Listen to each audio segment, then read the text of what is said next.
Hey, wanted to give you guys an update of Barkley. Show you what we're working on. So Barkley is super smart and very sweet. So what I see with him is he learns things really quickly. But because he's so social, which is never a bad thing, he easily gets distracted and sometimes a little bit like creates some opposition. So sometimes when I'm walking and my neighbors are out or there's a dog out, he'll have more opposition to do obedience. Good job, buddy. Good sit. Yeah. Heel. Because the value, heel.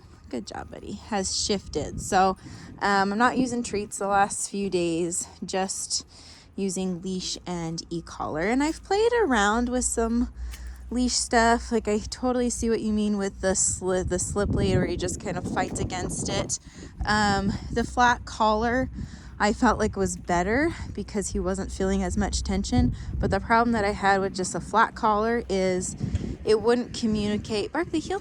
Good boy. The e-collar well. So when I would press the button and with food, he would get it immediately. But with the flat collar, there would be a little bit of, Barkley, sit. Good job, buddy.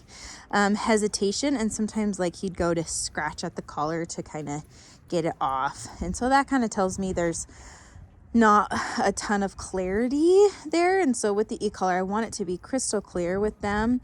I never want it to be confusing. And so what I found is I'm just using like, this is called a snake chain. So it just kind of cinches, you know, he would use it as a collar even. So I'm going to send this home with him. And it just kind of has like a pressure release similar to a slip lead. But I don't have to, I can use any kind of leash with it. Barkley, heel. Good. And I feel like it communicates it just a little bit better. But it's not necessarily like a prong collar or anything. And I'm not opposed to using a prong collar. I just want to make sure that everything that I'm using tool-wise, there's a means to move away from it eventually. I want to make sure that he's understanding primarily what I'm saying and then understanding the stimulation of the e-collar, because that's going to come into play when you guys practice this kind of stuff at home and in Arizona. So there's no confusion with him. So I do find that with distractions, he's quite a bit higher on the e-collar. He just sometimes just doesn't feel it when there's people around. Yeah.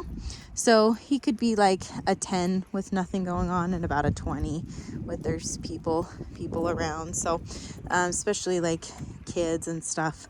You know, obviously my kids, but I've got nieces and nephews that come over and babysit. And so when there's like lots of exciting things, he just struggles a little bit more. And our goal is just to be able to communicate through that stimulating environment of what he needs to do and be consistent and follow through. But, you know, kind of in this teenager stage where he's kind of like, yo, good boy. He's kind of like, I know what I'm supposed to do, but we don't have food and these people are giving me affection right now. So where he's at week 1, I'm pretty pleased with his progress. So starting to work on more stay commands. He does really great with the place command for the door. If people ignore him, he's better. If people want to engage with him, he struggles a little bit more. So we're just working on some of those things. Good job, Barkley. Barkley, heel. Good. Got neighbors out, kids coming home from school, and I like to use these 2 times. My house is the bus stop, so it's great training, and it'll be nice when my kids get on the bus. So it's kind of nice. Barkley, sit. Good job. Some other things we're working on is the down. He'll do it more in the house and like in the backyard. He doesn't always like to do it on the walks. And so that's kind of where we're practicing a lot more, is he'll sometimes kind of hesitate. Like, we don't normally practice this here. Why are we doing it right now? And so I always find when I have behaviors arise where the dog is hesitant because it's not the norm, I want to make sure that I practice it more in that situation, so that we can really just proof the downs, proof the heel, proof sitting and placing and all those things. Barkley, down. So he'll do it if I point to the ground. Barkley, down. and kind of help him through it. Barkley, down. Sometimes I have to use a little bit of leash. Barkley, down. Good boy. Good job. Okay. And I'm not having him hold it very long. I just want him to get the mechanics. He's uncomfortable by doing it out on the walk, and so I'm not having him hold it for very long. I want to be fair, but I want to make sure I'm being consistent and following through. So he's doing really good. I'm really pleased. His weight at the door looks awesome. He does great with the other dogs, and I don't have any issues with him socially or any kind of like nerves or anything like that. He just sometimes chooses his own value system of I'm going to go hang with the people that aren't making me do obedience, sit, versus the one that is. And so just lots of things to work through, and the biggest thing is just following through and being really consistent with him and making sure that he has clear communication. He's not confused by anything. That's how we can keep it the most fair. So anyway, he's doing awesome.